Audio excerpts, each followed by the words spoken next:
Hello and welcome back to David Mackey's Shiny Side Out. That's right, on Revolution Radio, freedomslips.com, the #1 listener-supported station on the net. Now, what that means is that you can donate, or you can join the club and subscribe to the archives, which is also good. And this is the second hour of our show, and we're going to talk about the electric universe and Tesla, which the two are intimately linked. Pardon the double touch, but it's true. Tesla was a proponent of the electric universe theory. He was also a detractor of Einstein's general theory of relativity, believe it or not. It's a thing. And he didn't have anything good to say about it, to be honest with you. He really didn't. It's fascinating. We've gone through some of this last time, but Dave, it's really quite interesting to see just how there were polar opposites. So Einstein was a complete theoretician. That's just what he did. And Tesla, arguably one of the greatest inventors and practical experimenters that we've ever had the great fortune to live on the planet. And he actually said that these days, well, in the 1920s and 30s, when he was talking about relativity, etc., he said these scientists like Einstein, etc., they're not scientists, but rather metaphysicists, mathematicians. Right? But rather than even just mathematicians, their ideas are metaphysical.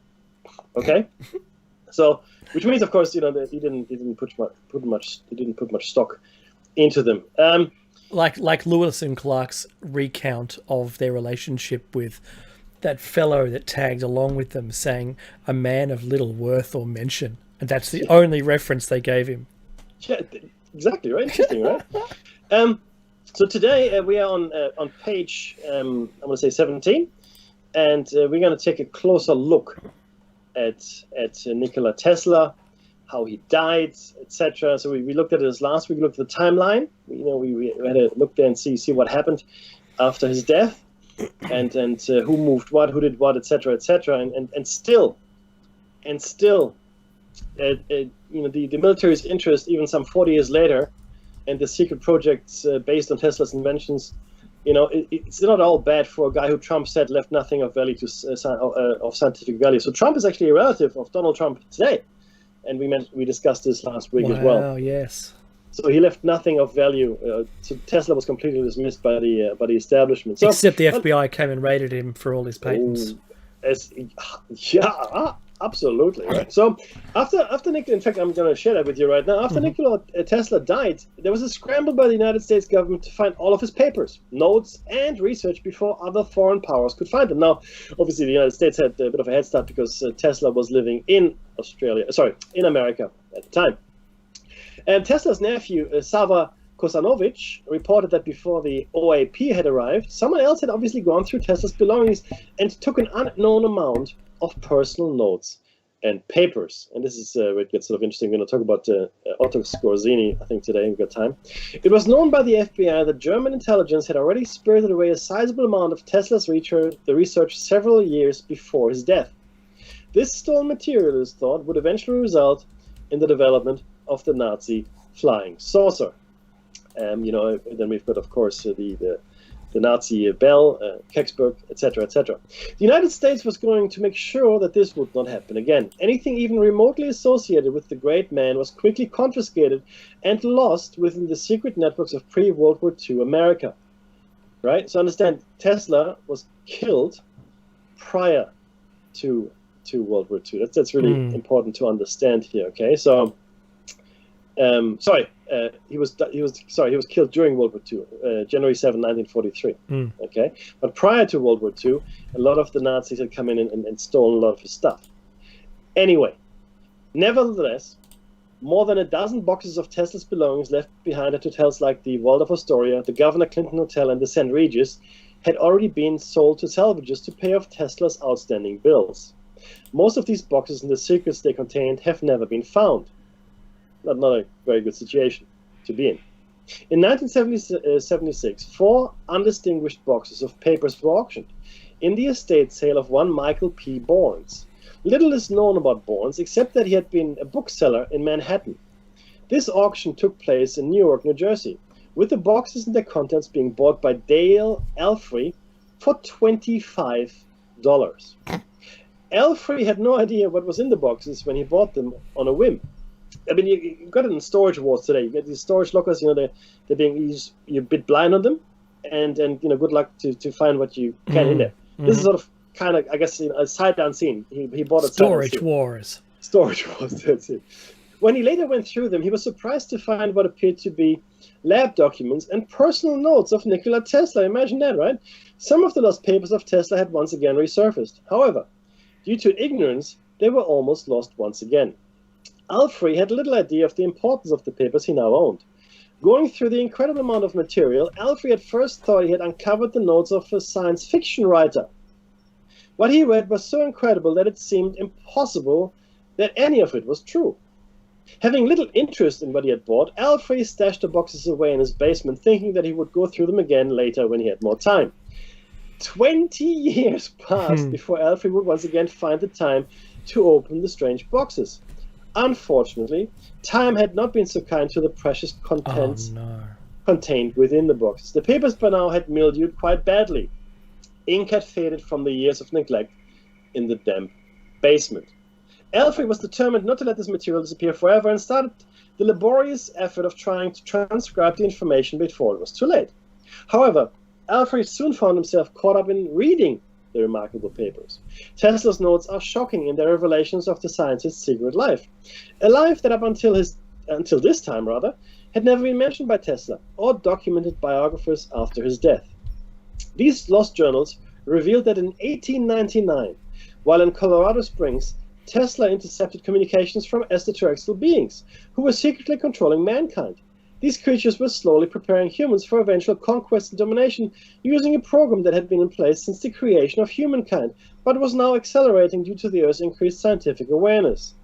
Tesla wrote about his years of research to intercept the strange radio signals and his attempts to notify the government and military concerning what he had learned, but his letters apparently went unanswered. Now, this is interesting. Dave, you want to take it this because this is really crazy. So Tesla's financier, John Jacob Astor, was drowned with the Titanic. Tesla spoke in confidence to several of his benefactors, including Colonel John Jacob Astor, who owned the Waldorf Astoria Hotel. These benefactors listened to Tesla and secretly funded what was to be the start of mankind's first battle to regain control of its own destiny, a battle set in motion by Nikola Tesla. While this information seems absolutely incredible, Tesla did give occasional hints to his predicament in various newspaper and magazine interviews. Tesla may have elaborated on the subject in an article called Talking with the Planets in Collier's Weekly, March 1901. 120 years ago, Mickey. Oh. My goodness. This is the story. As I was improving my machines for the production of intense electrical actions, is there a P? Actions. Nope. Yep. There's a funny character there for me. I was also perfecting the means for observing feeble efforts.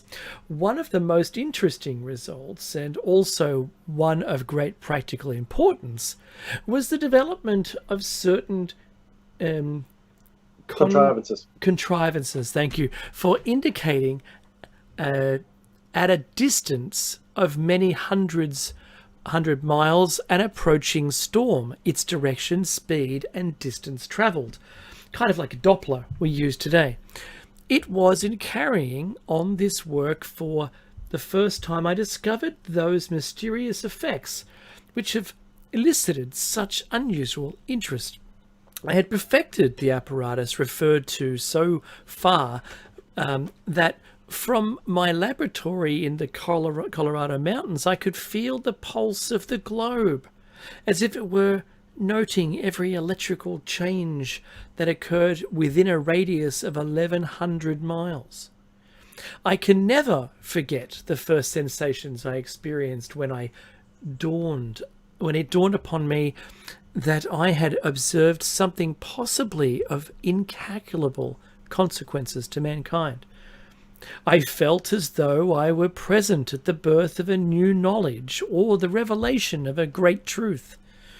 My first observations positively terrified me, as there was present in them something mysterious, not to say supernatural, and I was alone in my laboratory at night. But at that time, the idea of these disturbances being intelligently controlled signals did not yet present itself to me. The changes I noted were taking place periodically and with such clear suggestion of number and order that they were not traceable to any cause known to me. I was familiar, of course, with such electrical disturbances as are produced by the sun, aurora borealis, and earth currents, and I was as sure as I could be of any fact that these variations were due to none of these causes. The nature of my experiments precluded the possibility of the changes being produced by atmospheric disturbances, as has been rashly asserted by some. It was some time afterward when the thought flashed upon my mind that the disturbances I had observed might be due to intelligent control. Although I could not decipher their meaning, it was impossible for me to think of them as having been entirely accidental. The feeling is constantly growing on me that I had been the first to hear the greeting of one planet to another. A purpose was behind these electrical signals. Mackie. Decades later, on his birthday in 1937, he announced the following. I have devoted much of my time during the year past to the perfecting of a new small and compact apparatus by which energy in considerable amounts can now be flashed through interstellar space to any distance without the slightest dispersion. This is from the New York Times, Sunday, 11 July, 1937. Tesla never publicly revealed any technical details of his improved transmitter, but in his 1937 announcement, he revealed a new formula showing that, and I'm quoting, the kinetic and potential energy of a body is the result of motion and determined by the product of its mass and the square of its velocity. Let the mass be reduced, the energy is reduced by the same proportion. If it be reduced to zero, the energy is likewise zero for any finite velocity. Again, this was taken from New York Sun, July 12, 1937, page 6. Why is it that there has been little written about Tesla's belief that he had listened in on alien radio signals? Perhaps the truth has been kept secret. I think we can say with some certainty that it has. But what are the conclusions that we can draw here? Power can be, and at no distant date will be, transmitted without wires for all commercial uses such as lighting of homes and the driving of aeroplanes. I have discovered, this is Tesla talking, I have discovered the essential principles, and it only remains to develop them commercially. When this is done, you will be able to go anywhere in the world, to the mountaintop overlooking your farm, to the Arctic or to the desert, and set up a little equipment that will give you heat to cook with and light to read by. This equipment will be carried in a satchel, not as big as the ordinary suitcase. In years to come, wireless lights will be as common on the farms as ordinary electric lights are nowadays in our cities. Now, this is Nikola Tesla making your imagination work for you. The American magazine, April 1921. Now, he can say that with confidence because he developed that and he was able to transmit power within a range of his transformer. Absolutely. Now, something is not quite right here. Okay, Tesla's personal possessions, notes, and some of his patents were either classified and still are or were spirited away after his death. To the best of my knowledge, and this is me talking now, none of Einstein's work or Niels Bohr's or even Stephen Hawking's work is classified. nor were their personal notes taken after their death. And this is the great difference here. Tesla actually made things. He built machines rather than just talk about abstract concepts. Why was that avenue of research abandoned, at least officially, in favor of relativity and quantum mechanics, two completely incompatible theories? Was it that Tesla's ether and dynamic theory of gravity, as well as ideas around the electric universe, were actually on the right track? Theories that could have, if allowed to be continued, explained our reality better than relativity and maybe more compatible with quantum mechanics. As an aside, there are some who have pointed out that Tesla's experimentation with the ionosphere very well could have caused the massive explosion over Tunguska, Siberia in 1908, which leveled an estimated 60 million trees over 2,150 square kilometers, and may even have led to the much maligned HARP technology. Now, let's look at some of the inventions Tesla claims to have made, as well as the Tesla effect. This may elucidate why some of Tesla's work is still classified and why research into certain fields was discouraged and abandoned. Dave? Yeah, so the Tesla effect, a world system for the transmission of electrical energy without wires that depends on electrical conductivity, was proposed by Tesla. An operator uses the Tesla effect wirelessly transferring electrical energy to a receiving device. So theoretical and claimed inventions. Tesla theorized about, planned to build, or claimed to have invented the following inventions. We can take this one by one. So wireless transmission of electricity, which is my favorite, transmitted from power stations and received by antennae on houses and electric cars. And abandoned, interestingly enough, because you couldn't meter it. That was the only reason why it was abandoned. Astounding. Well, at least abandoned in the commercial sense officially. I'm convinced, Dave, that research would have continued, at least for military purposes. Oh, yeah, completely. The electric submarine. Wow. Yes, could you imagine not having that, resurface for fuel, but you could just have, it could just be electric? Wow. I remember the first cars were electric. They weren't fuel driven. Yep. So, Teleforce. I don't even know what that is. This is. I'll explain that once we've gone through it. Right. Good. Okay. And then the death ray. Oh, I love the death ray. The death ray, a destructive energy transmitter he claimed to have built, when unavoidable, may be used to destroy property and life. Tesla said this in 1915. I'd like to know whether that was microwaves or not. A mechanical oscillator, compressed air until the air is a liquid. Wow. I know, right? And so now again, this is something we're doing now with rocket fuel, right? Yeah, that's right. Free energy, 0-point energy, renewable electricity and heat tapped from the natural energy sources, not energy created from nothing. Yeah, that's right. Earthquake machine, a pocket-sized device that could shake a house apart with building waves of energy. And that's finding the harmonics of the house or the item you're trying to dismay. Absolutely. A force field.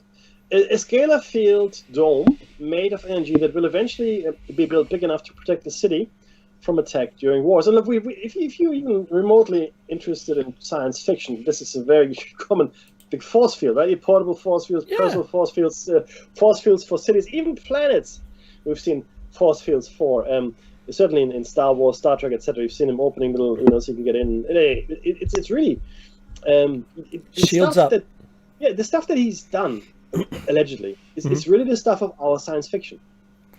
Yeah, well, there's recently been talk in the news about discoveries once again of force fields.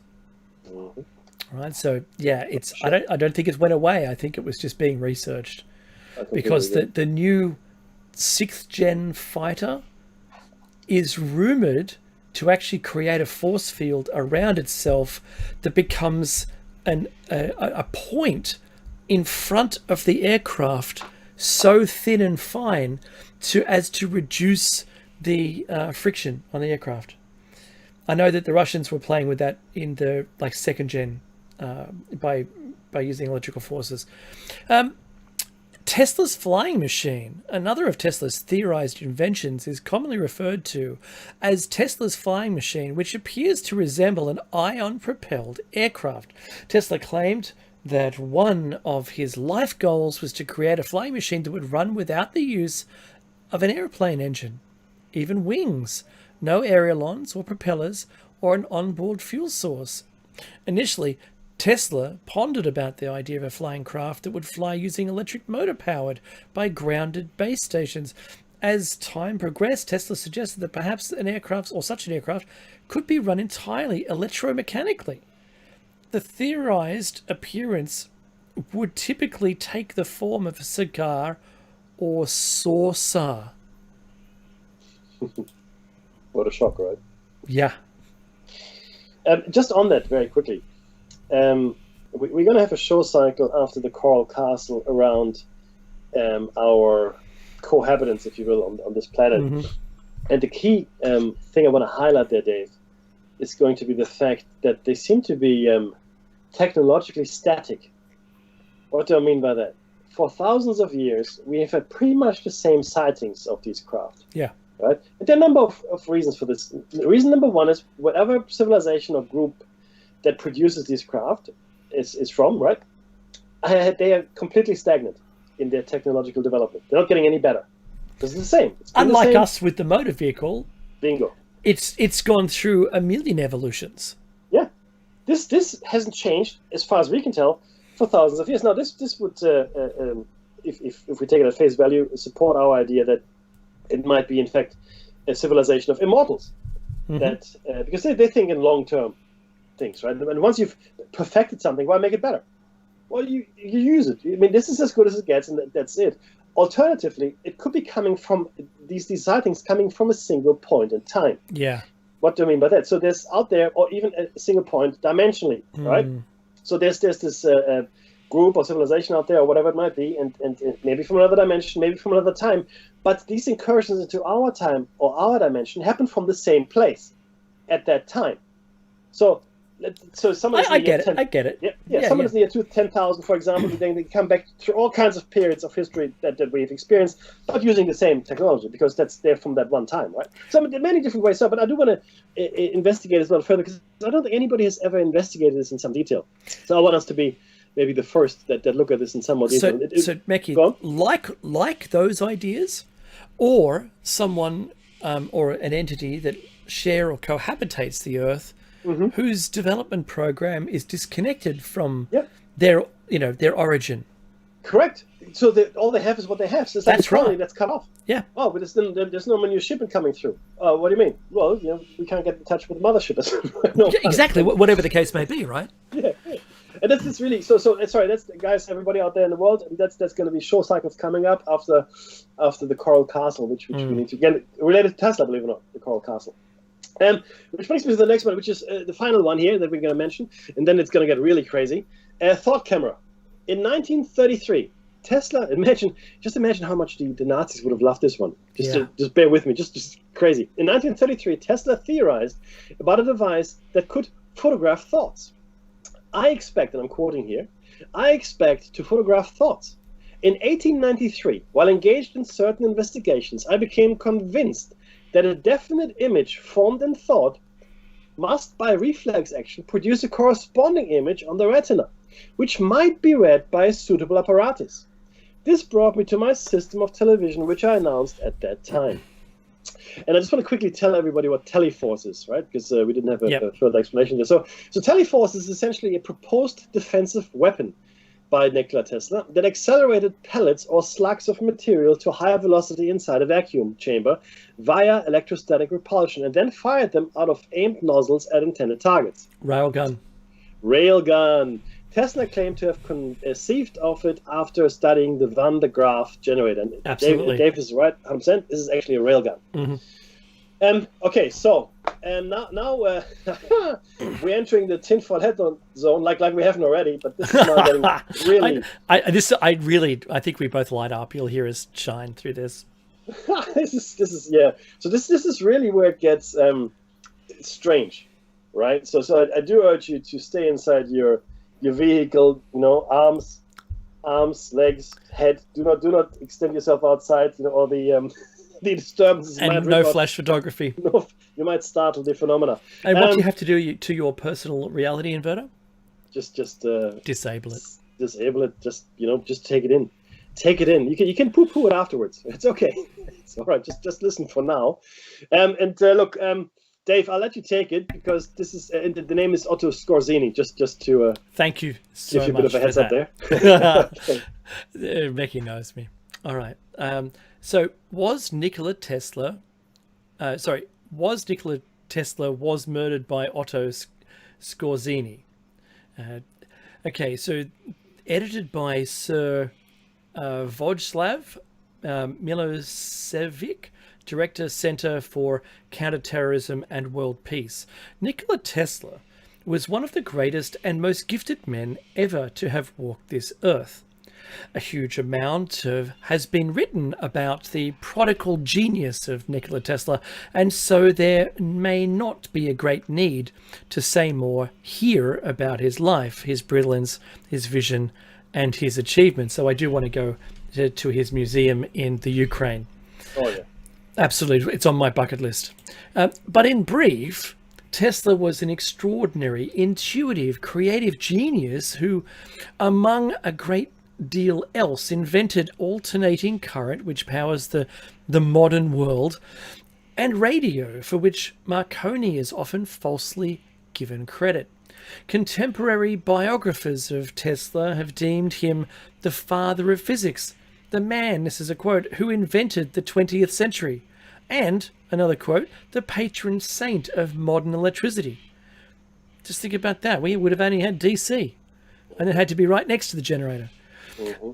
Eric Berman tells Greg Szymanski how he discovered his former girlfriend was the daughter of ex-Nazi SS commando Otto Skorzeny, and thereby quite by chance met the elderly Skorzeny, who had been living for years in the US, working as a carpenter, with a new identity supplied by the CIA after World War II, and that would have been Project Paperclip. Right. Berman, who sometimes uses the pseudonym Eric Orion, heard a full confession from Skorzeny, who was nearing the end of his life, and was given a shoebox full of over 100 photographs to substantiate his claims.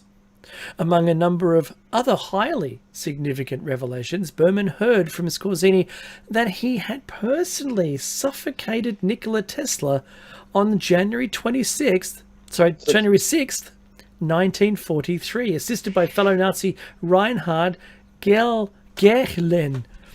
Tesla was, unnecessarily in the middle of that, Tesla was then 86 years old, according to Skorzeny. He and Gehlen had tricked Tesla the previous day into revealing the full details of his most important discoveries. After the murder, they stole the contents of Tesla's safe, which were delivered to Hitler.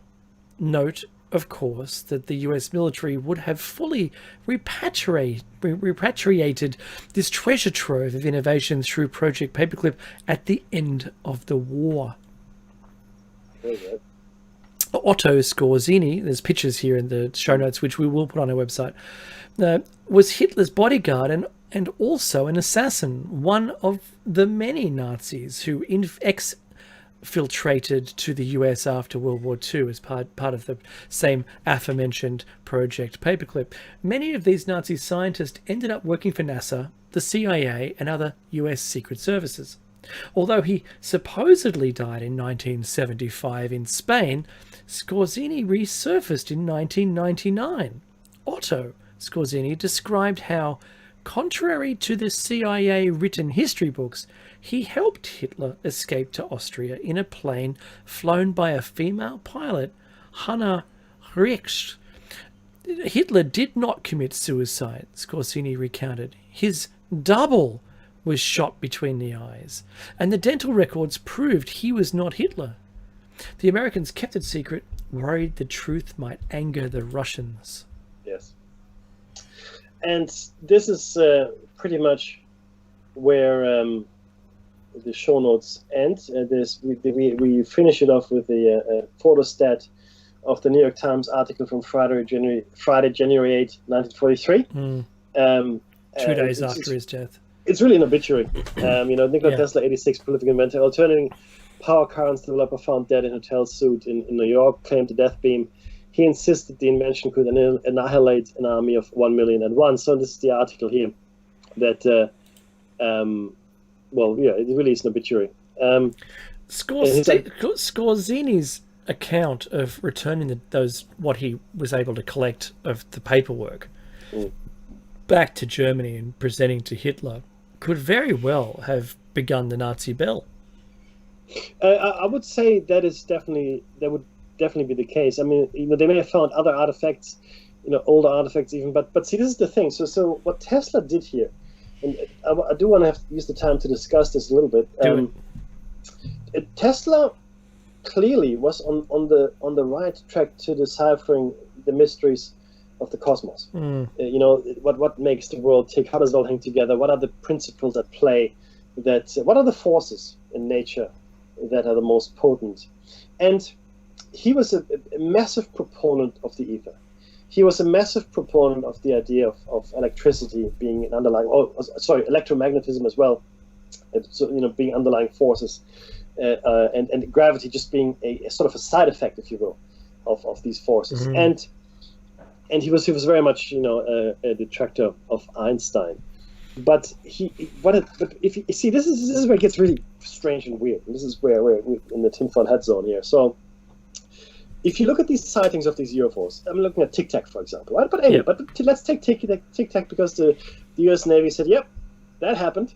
No idea what it is, but without a doubt, here it is. Nobody will dispute that anymore, right? So that's right. You don't know what it is. That's why it's called a UFO, unidentified flying object, right? Here it is. And it does move the way a Tesla flying craft would have moved. Cigar-shaped objects, disc-shaped objects, and Tic Tac's the cigar shape. Yeah, they are what Tesla envisioned his craft to look like. He didn't want any wings on it. He didn't want any extraneous things that because he didn't need aerodynamics. His things didn't have to be aerodynamic. They didn't have to have a lift. They had to, this aerodynamic. Forget it. I don't need a lift. 120 years ago. Yeah, I do other things. So don't forget, the Wright brothers had just got, like in the late 19th century. There you go. The Wright brothers had just gotten heavier than air flight with their bi-wing planes. Okay, I think 80 meters. Kitty Hawk, I think it was 80 meters, whatever it was. Tesla was light years ahead of all of that, and so he touched or delved into a technology, into a science that was clearly at play with these UFOs. Clearly, not only that, as we will discover with the Coral Castle in the next few shows, it also seems to have been how the ancients built these monuments that we see all around. That's right. Because they're there, Dave. The monuments are there. Someone had to build them somehow, and it seems. But we just forgot. Yeah, the gentleman that built the Coral Castle, who now I'm following a few lines of research here, but it seems first of all they were countrymen, the Coral Castle guy and Nikola Tesla, and it seems they knew each other. Okay, so I wonder if Tesla understood the principles of how the pyramids were built, or the Jupiter Temple in Baalbek, whatever it might be. Right? So the point here is that so it is clear that this technology, this science, is the real deal, and I don't want to say wasting we haven't been wasting our time, but we probably went down the wrong tracks here. So we like the remedial students in class. So you work on gravity, you work on relativity. Okay, we're over here the smart kids, they're gonna work on Tesla stuff. So that's what it feels a bit like. And I need you to understand something that I mentioned earlier, but really have to internalize it. None of the stuff that we know of, at least, that Einstein ever produced, or any of the other scientists, that were involved with general relativity, or in fact quantum mechanics, is under lock and key. So to be clear, relativity led directly to the creation of the atomic bomb. Okay, directly, but you're allowed to know about it. That's okay. So imagine if Imagine how much more powerful Tesla's work must be. If you are okay to know about the theoretical considerations around building an atomic bomb. You're allowed to know about the theoretical foundations. It's okay. You can know about that for the atomic bomb. You cannot know about all the stuff that Tesla did. No, that's right. Think about that for a second. But guess what I've got, Mickey? Go. What company do you think started also in 1943? Ooh, that's a tricky one. I don't know. Well, I'll give you a hint. You're going to get it. Yeah. Who the ex-CEO once stated that if you can imagine it, we've already built it. IBM? No, if you imagine it, we've already built it. We can take E.T. home. Oh, really? Skunkworks. The Skunk Works was started in 1943. Oh, wow. Bam! Boom! Mic drop. How about that? Absolutely. That's just crazy. It would make sense. Completely. Do you know what I mean? Yeah. So Lockheed Martin Skunk Works. So that's what you're talking about. That's what. Jesus Christ. Our purpose hasn't changed. The Skunk Works team remains connected to founder Kelly Johnson's vision of a place where small empowered teams, blah, blah, blah. What Skunk Works cared about in 1943 is what we care about today. Wow. Bam. Wow. Here it is. Same Ben here. Rich and Kelly Johnson set the origin as June 1943, in fact. That's right. June. Yeah. Hang on a second. Let me just triple check. January 8th, 1943, Tesla passes away. Yeah, I know. And 6 months documents later, get collected.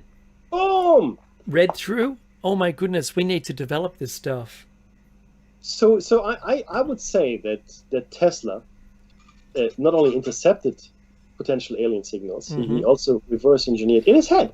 Yeah. Not because he had the stuff, or maybe he had stuff, but I don't think he had stuff. He just figured it out. Yeah. He just figured it out. I figured it out. What are you gonna do? Ben Rich was the fellow I was throwing those quotes out about. And Ben Rich is the one who, he was working with the B117 or the F117A, and he never saw it in service, in war service. He saw it fly for a long time. And shortly after he passed away, it was used in the Iraq War. But at the time, that was what was public. What wasn't public was those little off-air, unrecorded quips during some of his presentations where he said, we've already got the technology to take E.T. home. Completely aligns with this technology they would have gained from Tesla. Tesla already claimed they invented this stuff. And Mackie, you and I already know that 1920 in that expo, there was going to be hover cars. Yeah, of course there were. Anti-gravity was going to be a thing. Yep. Until it wasn't. And until it disappeared. It was disappeared. Wow. So that actually shines a whole new light on this whole thing, right? I mean, obviously, Skunkworks there's stuff in there that is classified, yes, but it came to light. But if you read Zero Point Energy, the book, Hunt for Zero Point Energy, which I mentioned many times before, he also goes to Skunkworks and figures out. And he gets some insight into anti-gravity research and a whole bunch of other stuff, right? Yeah. So this is the real deal here, right? So Tesla, you don't learn about Tesla in school. Not really at all. Don't. The greatest mind that's ever lived on the earth. Yeah, Marconi, Edison, those guys. Yeah. Tesla, and like I said before, every time... Who did Edison call with his first phone? No one. No, that's right. Exactly. What an idiot. The funny thing is this, right? Whenever there's like a mad... In the years from the 40s to probably to the 70s or 80s, whenever there was a mad scientist, maybe even beyond that, the mad scientist would always have a lab that looked like Tesla's lab. That's right. The Tesla coils, everything, right? And there would be some kind of Jacob's ladder going off. All of that, my friend. Yep. Right. So it would parody the great man, and it would lend a certain comical attitude toward his achievements, I guess. But it's astounding the stuff that he did, and his vision. And just imagine how the Nazis would have loved to photograph your thoughts. In fact, It's now been done. It's been done. Yeah. What he described was also the subject of a movie back in the 90s, where they managed to take photographic pictures of people's retina that still had the imprint of the murderer, for example. Right? So wow. That was a movie. I don't know if it has been developed. No. Yep. But right now they've got a thing you can put on your head, and all they have to do is ask you questions related to an event, and your brain. You can't stop your brain from connecting those things together and presenting the information, but you as a choice get to say yes or no. And that's how someone lies. But the image that you present, or that's presented in your brain because they're able to get you to picture it, like, you know, if you committed a crime and they just placed you there at a certain time, you're going to inextricably remember those, and they could see that now with a certain technology they're currently working on. It's also been presumed that if they can get an image is actually put onto your retina, if that's true, that mobile phone technology would no doubt be able to see that. Yeah. Now, so this is a guy, even now, I would say hundreds of years ahead of us where we are. Yeah. Thinking as well. And his research, almost completely disappears. So the more outlandish it's like he didn't things, even exist. Yeah. The more outlandish things, at least we would consider them outlandish, I guess, they have disappeared, right? And again, I want to stress this. It is okay for you to know about the theory of relativity, which essentially leads to the atomic bomb. Yeah. But it's not okay for you to know about Tesla stuff, right? You don't know kind of Tesla stuff. And essentially disappeared. And in fact, he was ridiculed. And he was also accused by Edison of plagiarism, blah, and all. It was astounding.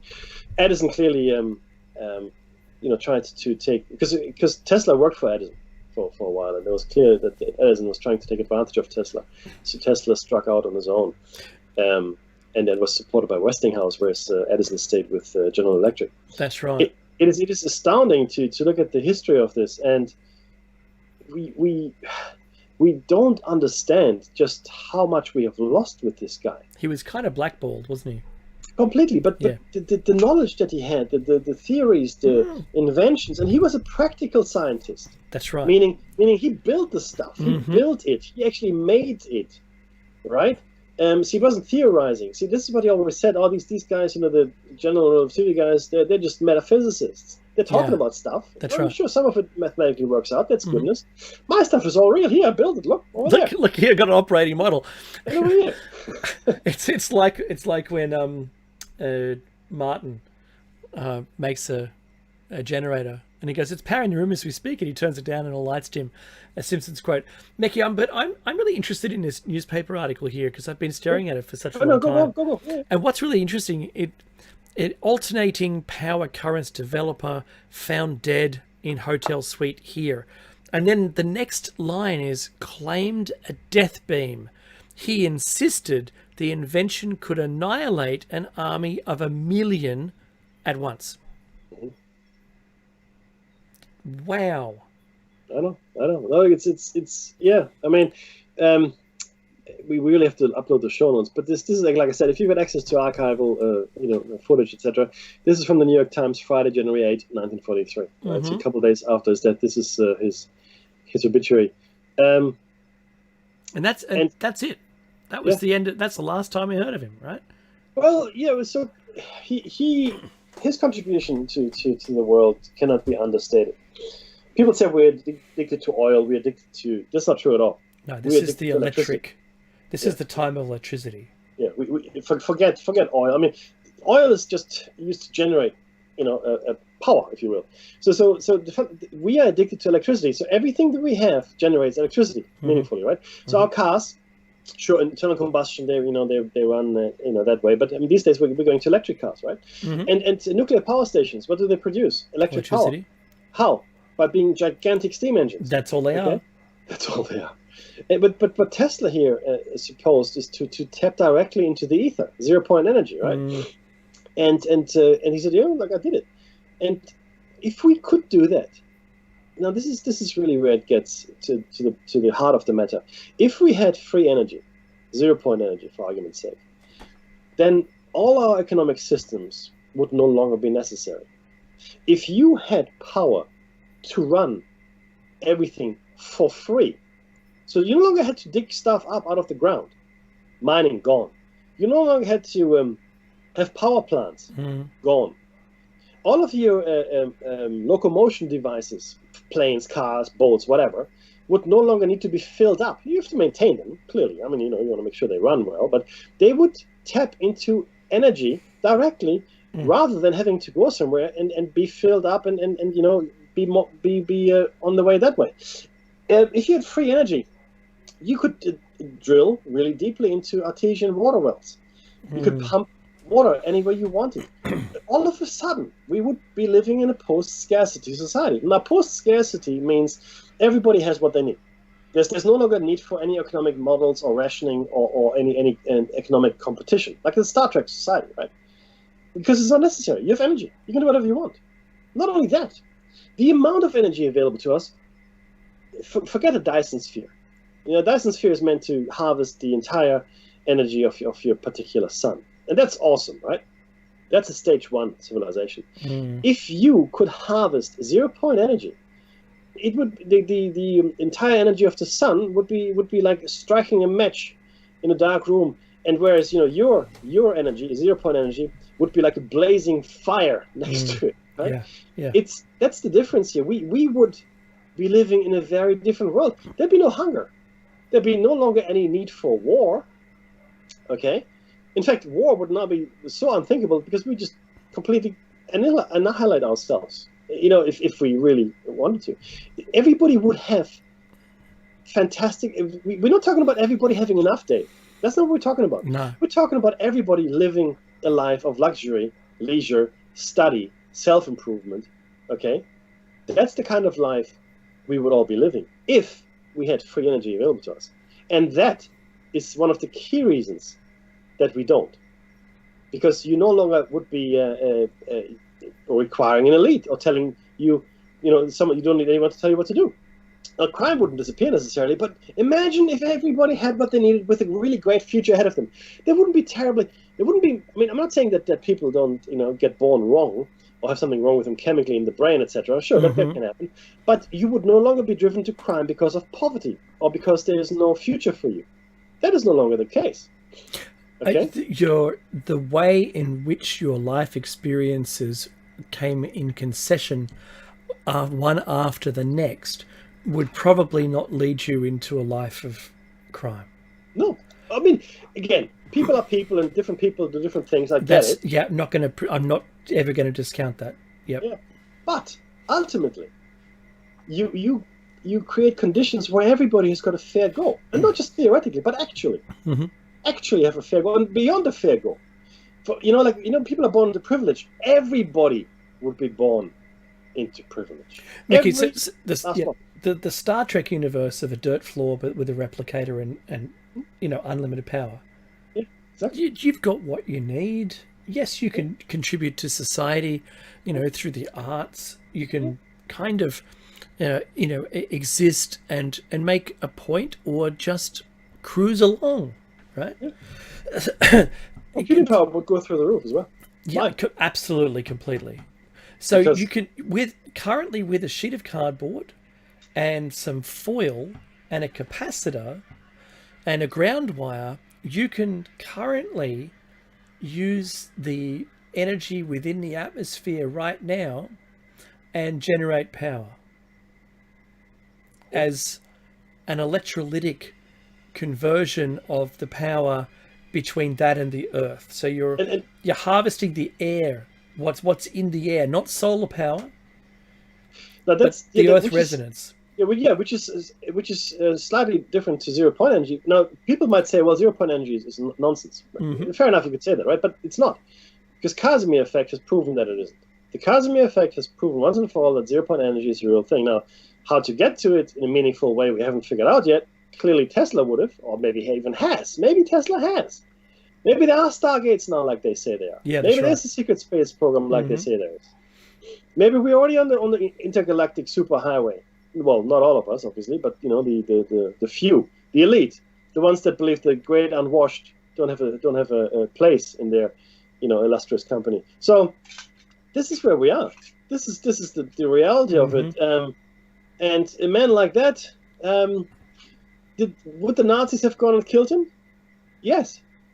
Because if anybody had taken him seriously in the US government, right, then I'm telling you right now, it would have changed the course of the war. And look, it did. Now, Hitler probably came to the party too late, 1943, right? I mean, the tide of the war was already turning. Yep. The Normandy invasion of Normandy was only 1.5 years away. Mm-hmm. June 6, 1944, right? And then the Russians were fighting back and gaining ground, etc., etc.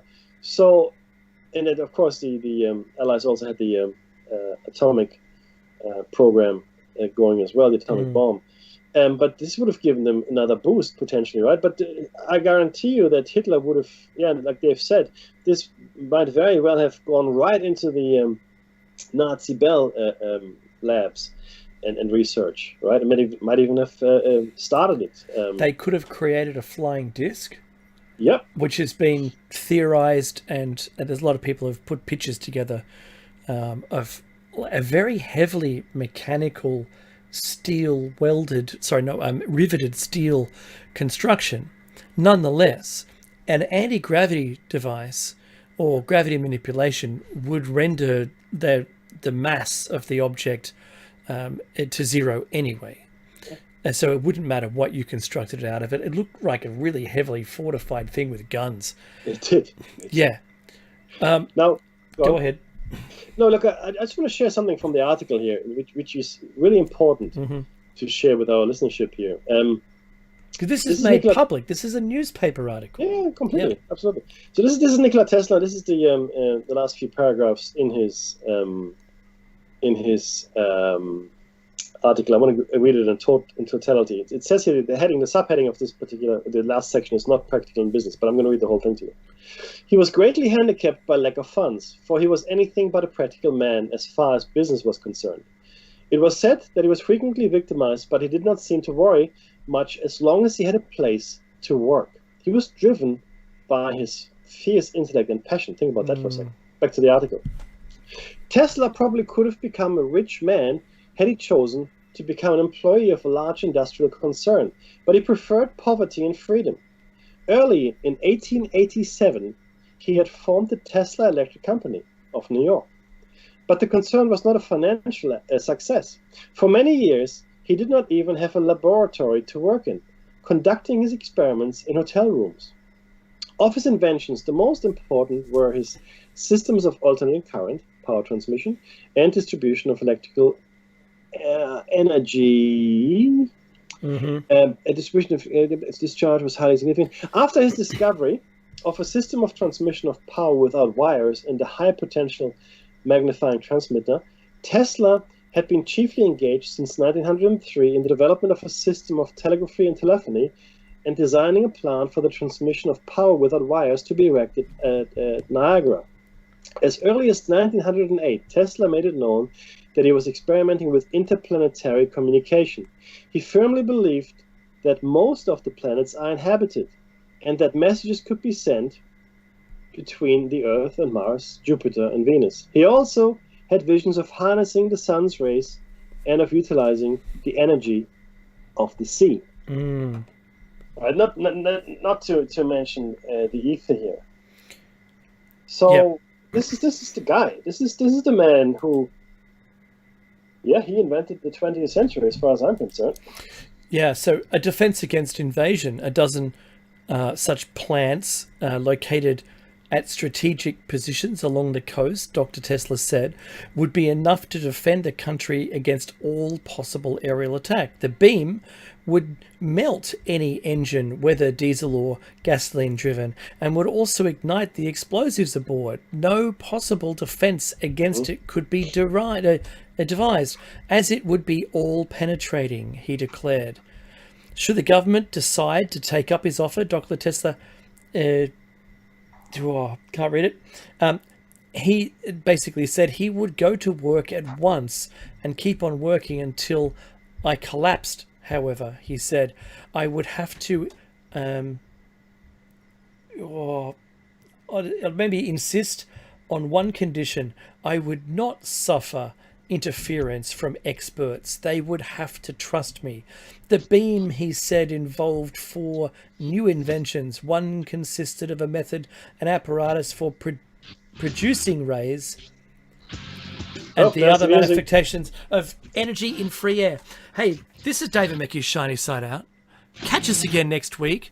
Do subscribe, and if you follow and like and Patreon us, man, we'll just keep doing this. That's right. Love your work. Catch up with Jer Bear, and he's got his own show coming up right after this.